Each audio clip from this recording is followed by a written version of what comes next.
What's up, everybody? Welcome to Hammerdown Motorsports. Today in the Hammerdown Motorsports shop, just kind of, well, there's something that I want to do, and I don't know if it's going to be worth the time. I don't know if the robots on YouTube are going to want to push this kind of content, but they just might. So there's kind of a background project that I've had in my mind. I've been dropping some hints here on Instagram. So if you guys don't follow me on Instagram, definitely check that out as well. I have my Instagram information in the description. But we do have our 2019 Ram we've had since 2019, and if you guys have been on the channel for a while, you know we've done a ton of stuff to this truck. So today we're just going to go through and just kind of give you some of my experience of owning this truck since 2019 and whether I would still buy it in 2022. But as our sideline project that I was talking about, here we have a 459 Predator engine. This is the last one they had in the store too. It was on sale. So we have this big monstrosity. Well, it's not super big, but as far as small engines go, this thing has definitely got a little bit of displacement, and I'm thinking we're gonna be putting it in this beautiful gem right here. This is a truck that I've had sitting out in the back over there for way too long, and you know what? I was just like, what am I gonna do with this thing? Am I gonna take it to the junkyard? Am I going to give it to somebody? Am I going to just, I don't know, part it out, get metal for it? I have no idea. So I had this idea. I've been watching a few YouTube videos of other people that have done similar things, and I'm gonna do my own twist on this because nobody's done that big of an engine in this from what I've seen.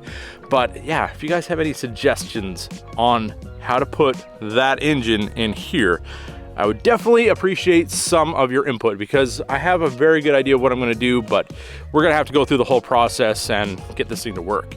So here it is, our 2019 Ram Rebel. I've had this since October of 2019. We have over 19,000 miles on it now. All right, so right in front of us, we do have our Ram boxes. Now when the truck's unlocked, you push that little button and it opens up, has a nice seal on it. You do have your plug-in right here if you want to plug something in. There's a little button in the cab that you turn on to activate that. You do have lights in here as well, so this can all be illuminated at night.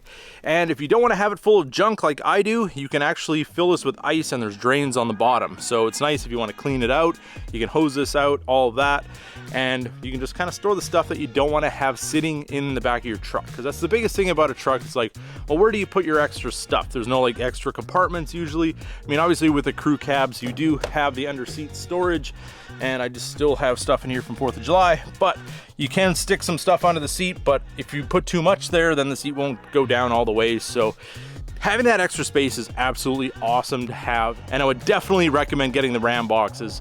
And as far as the bed space, I mean, some people are like, well, you lose your bed space, and then that's not good either. Well, as you can see, we still have plenty of bed space. It just takes away that wheel well, and that little kind of corner bit on the front and the back. You don't really need that, in my opinion. I mean, you could still put a sheet of plywood in here, and everything I've ever had to put in this truck had no problems. I'm not sure about four-wheelers. If you're hauling a four-wheeler, you might need the wider bed, but for me, for right now, I absolutely love the Ram boxes. I haul my four-wheelers on a trailer, so that's not really a big deal to me. But for daily driving, Ram boxes make this truck so much more versatile, and you get to haul a lot more stuff that you maybe would need if you're somewhere and you broke down or somebody else broke down. You can carry stuff with you to help them out. And if you guys are wondering, I did not clean the truck out just because I want to show you the actual daily look of this truck, how it basically is on a daily basis. And you can call me a pig pen if you want, but yeah, there's a bunch of stuff in here, more so than usual, because we have been doing a whole lot of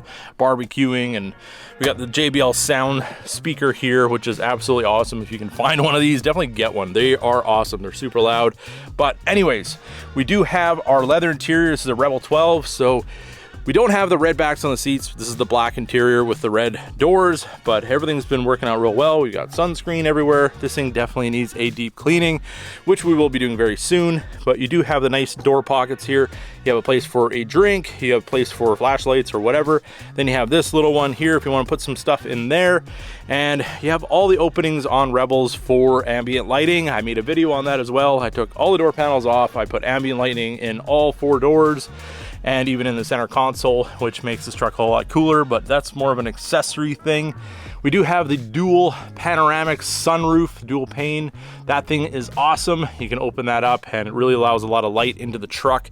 And I found if you travel with dogs, like I have 2 dogs and they sit back here when we go down to the beach and they like having that opening. I guess they can see the sky or something. They're just a lot more calm in the truck, it seems. So just kind of one of those things, but part of my experience. And if you're looking for one of these trucks used, definitely check the back window to see if you can find any cracks in the plastic, because I've had this one replaced. It was an issue in the earlier trucks.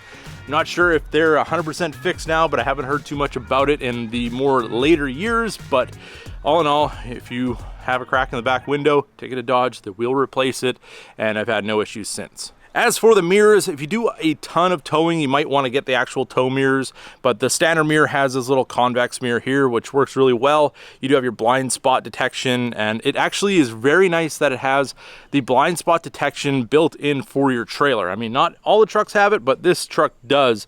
There's a little sensor in here that when you have a trailer attached, it'll actually sense how long the trailer is, and it'll tell you on the display how far out it's sensing blind spots. So basically, if somebody's in your trailer area, it will warn you if you're trying to change lanes so you don't run into anybody. Engine wise, you can get these with 3 different engines. You can get the V6, you can get the diesel V6, you can get the V8 with the Hemi, and actually if you want to go crazy and get a TRX, you can get it with this 6.2 liter, which I think it's pretty awesome, but I think I'm gonna have to make a video on whether I would get a TRX and trade this in, or whether I would just keep this for what you're getting at the end of the day.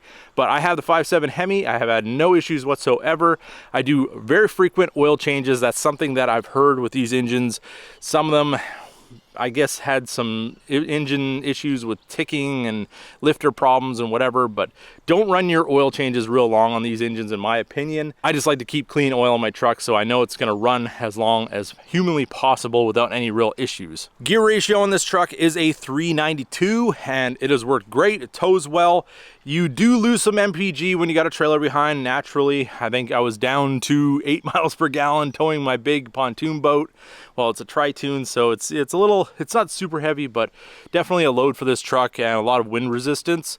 So normally driving, I'm getting anywhere from about 13 to 15 miles per gallon, which isn't bad. If you hammer on it, obviously it goes down, or if you're real easy on it, you might even be able to squeeze a little bit higher than that, but that's some real life MPG for you guys. So now stepping inside the truck, you can see we do have the all-weather mats, which definitely need to be cleaned. This is our driver's seat, and we have no issues with the leather failing in any way. We have the perforated leather in the middle, but we have no cooled seats because they didn't think we needed these on a truck that costs just as much as one that does. But anyways, that's just another gripe that I had about this truck. But obviously we do have the Stitch Rebel in the seat here. This does require a little extra cleaning, but the other side looks like brand new. It's pretty much just the driver's side getting in and out. It's stitched, so what are you gonna do? That's just kind of the par for the course as far as that is. Steering wheel, absolutely awesome. I really like where all the controls are, and you have the controls on the back side as well for your radio. We do have the 14-inch display, which is a definite must. I absolutely love the way everything works with that. Let's start this thing up. Oh yeah. Gotta love that AWE exhaust. But we'll get a little air conditioning going on here because I'm dying of heat. Turn the fan down. It's nice that it has hard buttons and you can do stuff with the touchscreen as well. But we do have, you can turn your mode for your climate control right here, very easy. You can get your temperature up and down right there, fans right there. And then you can hit auto if you want as well, if you just want to hit it and forget about it. Then you have your defrost and your AC on and off, your recirc, all that's over there on the other side. So a whole lot of room in this truck. You can flip that open. You do have cup holders back there as well. And then you have your dual glove boxes.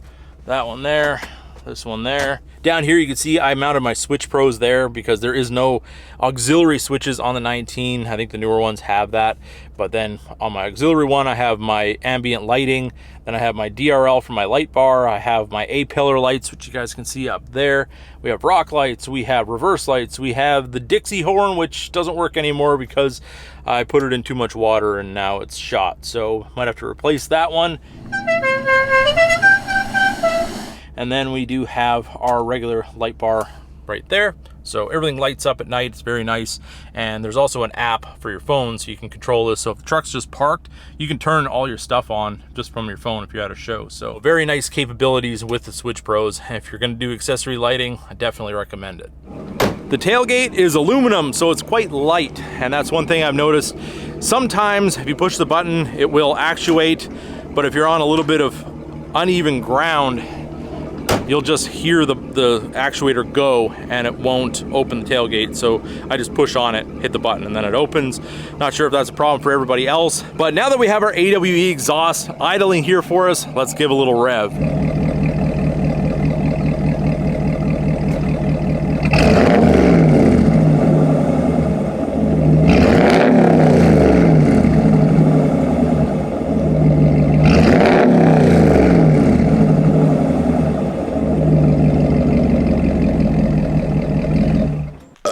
Drop in the comments, what do you guys think of the AWE exhaust? I love it on a daily basis. It looks really good on the truck. The tips are removable, so if you wanted to switch it to chrome later, you can. Or if you damage one, you can just pop them off and order new ones from them. But I absolutely love the way it sounds, and the looks definitely speak for itself. So it is 2022. We've had this truck for a little while. Would I still buy this truck in 2022? And I would say I absolutely would. I really like the journey that we've been on with this truck, getting to where I want it to be. I would love a TRX, but I don't need a TRX. So you also give up RAM boxes, and you also give up the center console, which is really nice, and you probably will use a lot because they do have the shifter in the middle on the TRX. But 702 horsepower is pretty tempting, but I think for me, for right now, this truck isn't going anywhere.